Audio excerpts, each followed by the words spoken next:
السلام علیکم ورحمۃ اللہ وبرکاتہ۔ بیوی کے حقوق ادا کرنے کے بارے میں کیا فرمایا ہے قرآن کریم میں؟ سورہ نساء کی یہ آیت ہے، آیت نمبر 36، وَاعْبُدُوا اللَّهَ وَلَا تُشْرِكُوا بِهِ شَيْئًا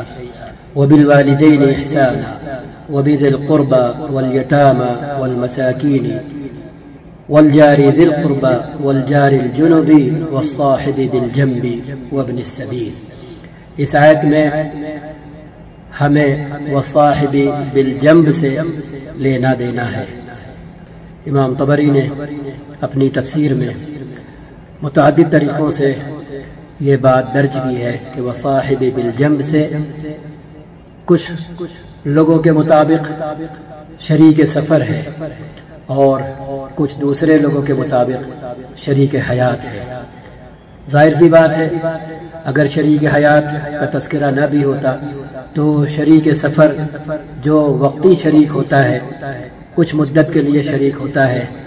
تو اگر وہ مراد ہوتا اس آیت میں تو جو زندگی بھر کے لیے شریک ہوتا ہے یا جب تک کے لیے اسے جدا نہ کیا جائے تب تک کے لیے جو شریک ہوتا ہے تو وہ بھی اس میں مراد ہوتا، لیکن الگ سے اس جملے کی تفسیر میں شریک حیات کا تذکرہ ہے، اہلیہ کا، بیوی کا تذکرہ ہے۔ اب آئیے ترجمہ دیکھے لیتے ہیں۔ اور تم سب اللہ کی بندگی کرو، اس کے ساتھ کسی کو شریک نہ کرو، ماں باپ کے ساتھ نیک برتاؤ کرو، قرابت داروں اور یتیموں اور مسکینوں کے ساتھ حسن سلوک سے پیش آؤ، اور پڑوسی رشتہ دار سے، وہ پڑوسی جو رشتہ دار ہے، اجنبی ہمسائے سے، وہ پڑوسی جو رشتہ دار نہیں ہے، پہلو کے ساتھی سے، یہ ہے وہ جملہ وصاحب بالجنب، پہلو کے ساتھی سے، اور مسافر سے، اور ان لولی غلاموں سے جو تمہارے ماتحت ہوں، تمہارے قبضے میں ہوں، احسان کا معاملہ رکھو۔ یقین جانو اللہ کسی ایسے شخص کو پسند نہیں کرتا جو اپنے پندار میں مغرور ہو اور اپنی بڑائی پر فخر کرے۔ اس سے اگلی آیت میں اللہ تعالیٰ کیا فرما رہے ہیں یہ بھی دیکھ لیں۔ الذین یبخلون ویأمرون الناس بالبخل ویکتمون ما آتاہم اللہ من فضلہ واعتدنا للکافرین عذابا مہینا۔ اور ایسے لوگ بھی اللہ کو پسند نہیں ہیں جو کنجوسی کرتے ہیں اور دوسروں کو بھی کنجوسی کی ہدایت کرتے ہیں، اور جو کچھ اللہ نے اپنے فضل سے انہیں نوازا ہے، انہیں دیا ہے، یعنی مال و دولت، اسے چھپاتے ہیں۔ ایسے کافر نعمت، اللہ کی نعمت کی ناشکری کرنے والوں کے لیے ہم نے رسوا کن عذاب مہیا کر رکھا ہے۔ اس آیت کی تفسیر میں بھی دیکھے لیتے ہیں۔ والمراد بهذه الآية في قول ابن عباس وغيره اليهود، تو اس آیت میں یہ آیت یہودیوں کے بخل کی مذمت میں آئی ہوئی ہے، تو اب ہم بھی اس سے سبق لے سکتے ہیں کہ جب اللہ تعالی یہودیوں کے بخل کی مذمت فرما رہے ہیں تو کیا ہمارے آپ کے بخل کی تعریف فرمائیں گے؟ تو اس سے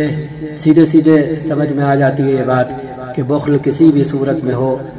اور کوئی بھی کرے وہ قابل مذمت ہے۔ آگے چلتے ہیں، سورہ طلاق آیت نمبر 7۔ اللہ تعالیٰ مطلقہ کے بارے میں حکم دیتے ہوئے فرماتے ہیں لِيُنْفِقْ ذُو سَعْةٍ مِّن سَعْتِهِ وَمَنْ قُدِرَ عَلَيْهِ رِزْقُهُ فَلْيُنْفِقْ مِمَّا آتَاهُ اللَّهُ لا يكلف الله نفسا الا ما آتاها سيجعل الله بعد عسر يسرا۔ خوشحال آدمی اپنی خوشحالی کے مطابق نفقہ دے، جی خوشحال آدمی اپنی خوشحالی کے مطابق نفقہ دے، اور جس کو رزق کم دیا گیا ہو وہ اسی مال میں سے خرچ کرے جو اللہ نے اسے دیا ہے۔ اللہ نے جس کو جتنا کچھ دیا ہے اس سے زیادہ کا وہ اسے مکلف نہیں کرتا۔ غریب ہے تو غربت کے حساب سے، امیر ہے تو امیری کے حساب سے، صاحب وسعت ہے تو وسعت کے حساب سے۔ تو جب طلاق یافتہ کے بارے میں یہ حکم ہے تو بیوی کے بارے میں یہ حکم تو بدرجہ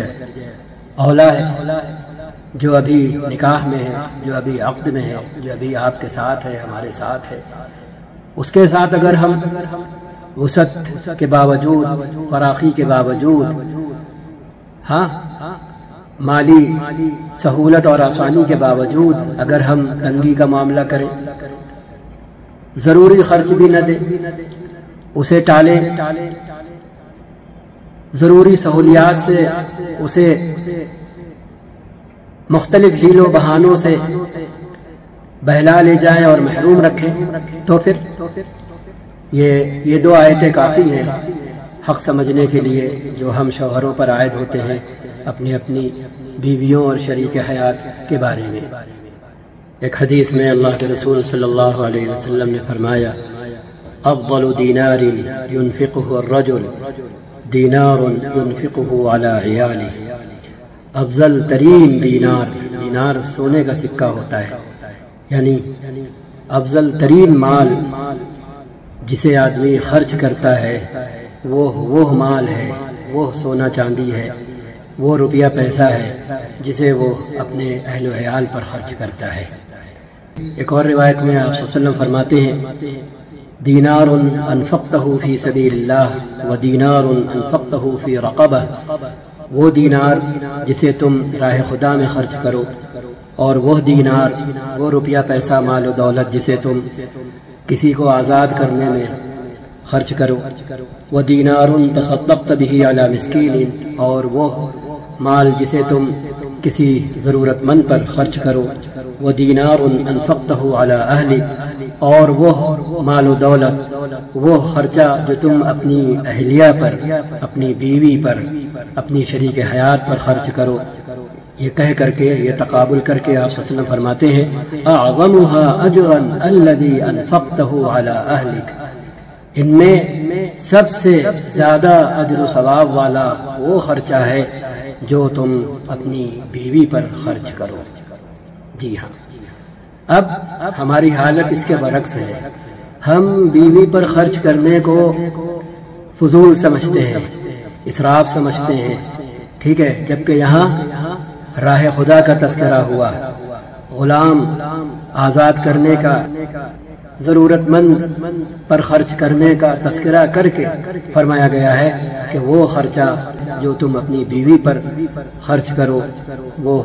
ان سب سے بڑھ کر ہے۔ اب دیکھیں دین کیا کہتا ہے، اب دیکھ لیں دین کیا کہہ رہا ہے۔ ہاں، دین تو یہ کہہ رہا ہے، ہماری اپنی دینداری ہم سے کیا کیا کرواتی ہے، اسے بھی ہم اپنے گریبان میں جھانک کر دیکھ لیں۔ ایک اور روایت میں اللہ کے رسول صلی اللہ علیہ وسلم نے فرمایا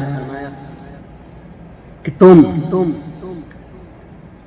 اللہ واسطے جو کچھ بھی خرچ کرو گے اس پر تمہیں اجر ملے گا، یعنی وہ فضول خرچی نہیں کہلائے گی۔ حتی اللقمہ ترفعها الى فی امرأتک، یہاں تک کہ وہ کھانا پینا، وہ لقمہ جو تم اہلیہ اپنی شریک حیات کے منہ میں رکھو گے، کھلاؤ گے، پلاؤ گے، اس پر بھی اللہ تعالیٰ تمہیں اجر دے گا۔ تو یہ والا پہلو ہے ہم سب کے ساتھ، دینداری کے نام پر یہ والا پہلو ہے کہ ہم بیوی کے ساتھ راحت و آسانی کا معاملہ کرتے وقت اللہ کو راضی کرنے کی نیت کریں، اور پھر یہ سمجھیں کہ ہم جو راحتیں اپنی اہلیہ کو پہنچا رہے ہیں وہ دراصل اجر و ثواب کا باعث ہے، اللہ کے یہاں سے اس پر اجر مل رہا ہے۔ السلام علیکم ورحمۃ اللہ وبرکاتہ۔